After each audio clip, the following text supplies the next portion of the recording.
Hello and welcome back to the channel. Today we return to the Rosen score to get more trophies for winning games with weird challenges. We've actually won with every alphabet opening, which is insane, but today we're going to venture into There's a Funny Line, and try to win a game with 12 consecutive opening pawn moves. Let's get started with game number 1.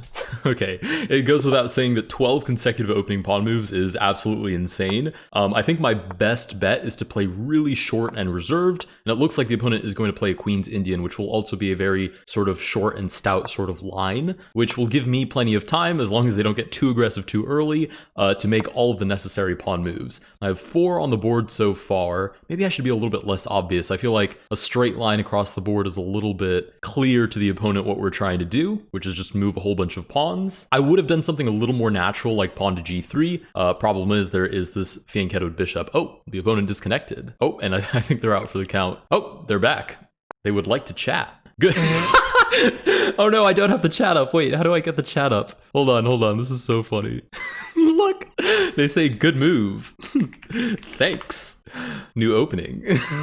Okay, that's 5 pawn moves in a row. Hopefully they don't try and intercept me before 12. If we can just get to 12, I think I have at least I'm in the game. At least I'm giving it a fighting chance. All right, queen to e7. So we do have 5 already. 6. They're not looking like they're trying to interrupt me. We'll go 7. Everything is still kind of defended somehow. This will be 8. Okay, we just need 4 more. 4 more. Okay, 1. If I can attack them first, they have to respond to me.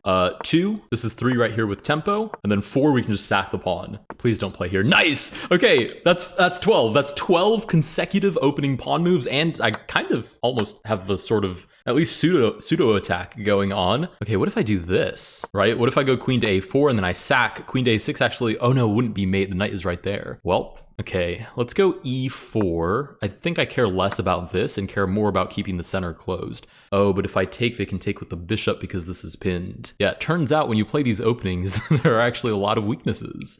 Okay, what do we do about this? Let's go here and buy ourselves another tempo. Hit the queen. Oh, they disconnected again. Oh, if I win this because they oh, okay, they're back. I was gonna say, if I win this because of a disconnection, I'm probably just gonna play more games anyways. All right, queen to d7 targets b5, targets d3. I guess that's a little redundant. What isn't targeted here? I'm not castled. My rook is by itself. There's a whole bunch of weaknesses. I'm missing a pawn too, actually. Not the prettiest position I've ever seen. Okay, let's do, you know what? Let's kind of just ignore it. Let's go queen to a4. I know I already calculated this line and there's no actual checkmate, but you know, positioning my pieces closer to the enemy king has to be favorable. All right, we get this pawn capture if they ever push king to d1, and my king is going to hold down the entire fort. In fact, I'll just play it right now. I'm kind of waiting for them to maybe open up the position a little bit more so I can get my own bishop onto this light square diagonal. But the problem with waiting is that it's completely dependent on your opponent, you know, feeding directly into your plan, which they very well may not. Oh, they have. Wait a minute, they have. Okay, we're gonna go bishop g2, and the idea is we sack and then maybe like f4. That's not f4. F4. King would go back, queen to here. There are ideas there, certainly. There have to be. Okay, let's sack. I mean, I'm down to 24 seconds anyways. I might as well just go for it. Okay, we'll go here. Okay, they accept the sacrifice, or rather they decline the sacrifice. Oh goodness. Oh, we can take here now. 16 seconds. Not a lot of time to make something happen, but I'm optimistic. They've disconnected again. The number of times they've disconnected has absolutely demolished their time, and that's coming from me. I'm down to 16 seconds. Oh, please come back. That's no way to go. No! Fight on! Fight on! No! I've never been so devastated to win a game. Okay, but it's by abandonment though, so does that... it's probably going to register it as a win though. Well, let's take a quick look. I'm just curious. Go ahead and run my username again. I will leave this down as the first link in the description in case you guys want to run your own usernames. You can run your Lichess or chess.com username and see how many of these you've collected. All right, it's just about done, and we'll have a look-see. Oh, I did get it. My singular ill-earned trophy by disconnection / abandonment. Oh, terrible. Okay, well that's no way to get it. So I think we have to throw in at least a couple more bonus games. I guess we technically got the trophy, but not in great spirits. So let's run it back again. All right, this time we get the black pieces. Pawn move number 1. Pawn move number 2, 3, 4. Totally normal line where I just fianchetto. 5. No! Okay, I have to play this. Oh, it's so ugly. 6. I need 6 more without my position completely falling apart. If I do something like this, e5 is basically inevitable. Okay, let's go 7. If they just focus on their own game and just get ahead on development, I think I'm okay with that. 8. I like this tempo idea that we did last time. Oh, don't break the center. I can't do anything about that. 9. Oh, if they just take and push, they're gonna catch me just before 12. They could even just sacrifice. Oh, they castle. Okay, so we're at 10. And then maybe if they go knight to e4. Oh, no. This would be 11. They take, and then I can't do anything about 12 because I'm in check. What if I go here, though? d6 looks less appetizing. That's 11. Oh, and they take with check, which means 12 is impossible. I have to take back. All right, well, now we're just playing a normal game of chess with 11 consecutive opening pawn moves, as opposed to the aforementioned 12. It's not a horrible position. I mean, I've definitely been in worse positions before. Let's go knight to f6. I can still castle.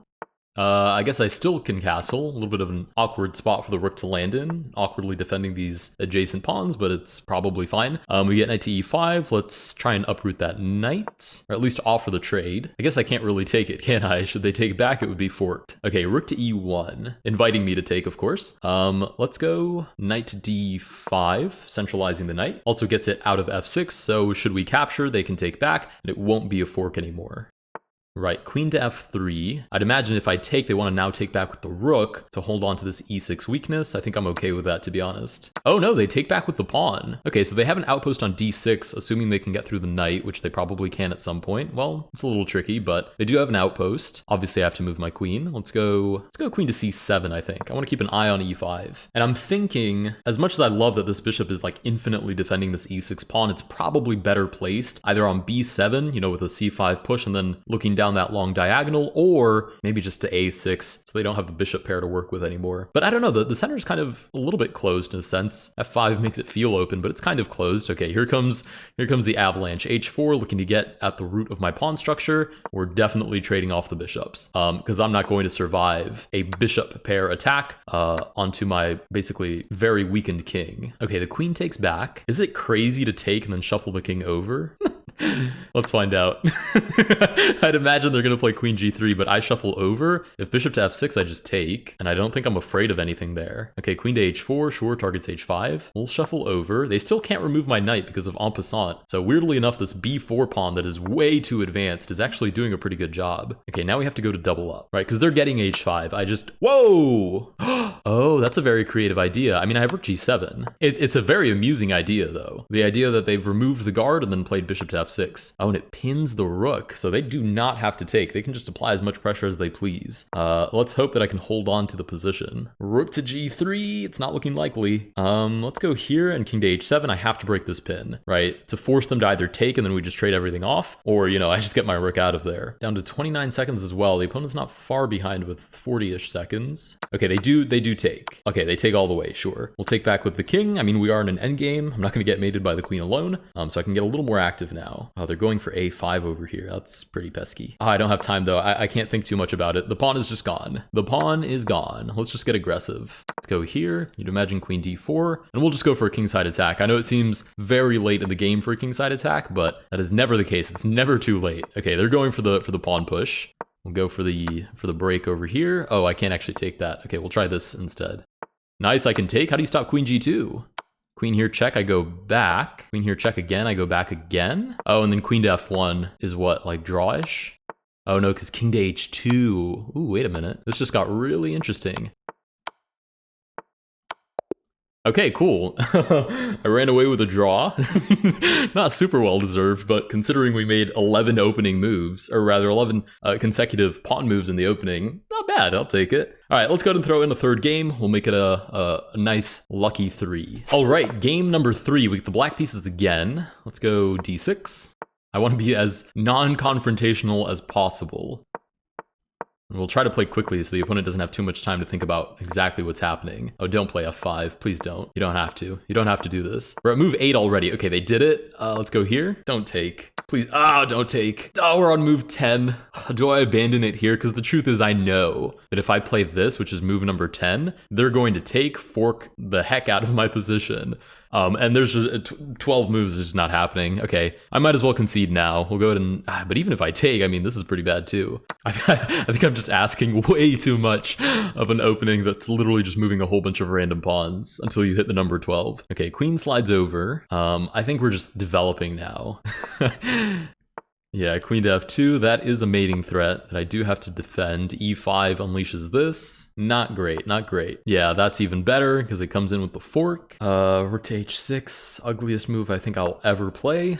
Defending g6. Okay, yeah, doing these openings is kind of just like kamikazing your entire position. Yeah, knight goes back. Honestly, I kind of just want to give up just take my rook. It's fine. Just take my rook. I need to develop. I need to get my pieces active. I need to get my king out of the center of the board. I feel like I have bigger troubles. Yeah, they recognize that too. They realize I have bigger troubles than just losing a little bit of material. So they're targeting the queen. I can't defend because they have half their army defending f6. So my only choice is to move out of the way. Problem is that stops me from castling later.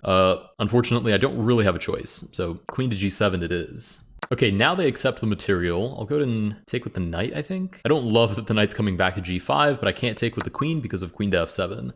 Yeah, knight comes to g5, hits e6. If I castle, they take and they win another exchange. Not ideal. I think we'll shuffle over, target the knight. Right, h4 defends the knight, but it does give me a chance to castle out of the way. Okay, so we've somewhat weathered the storm. There's a lot of chess that still needs to be played, but we've at least survived. Let's start playing for a little bit of counter-attacking sort of ideas. Okay, we're definitely closing the center, and I think something like king b8, bishop back, reroutes the bishop, looks pretty nice. Oh my goodness, they're an attacking player. That's not a good sign. Okay, we'll move the king up to c7 instead of shuffling him over to where the position is very weak. Okay, let's go knight g4 and we'll go for this idea next. Oh, I've allowed rook to f7. That's not a good idea. Yeah, we'll go back. I mean, allowing rook to f7. Rook to f7 is a great idea. They can even double their rooks now, and that looks really amazing. Okay, they push a4 instead. We'll try to uproot the knight, which would uproot the rook in turn. Rook shuffles over. Sure, we can trade. And what happens if I go here? Rook to e7. We just go back and forth. We can go back and forth. I'll scam you out of a draw too. Or rather, scam you into a draw, that is.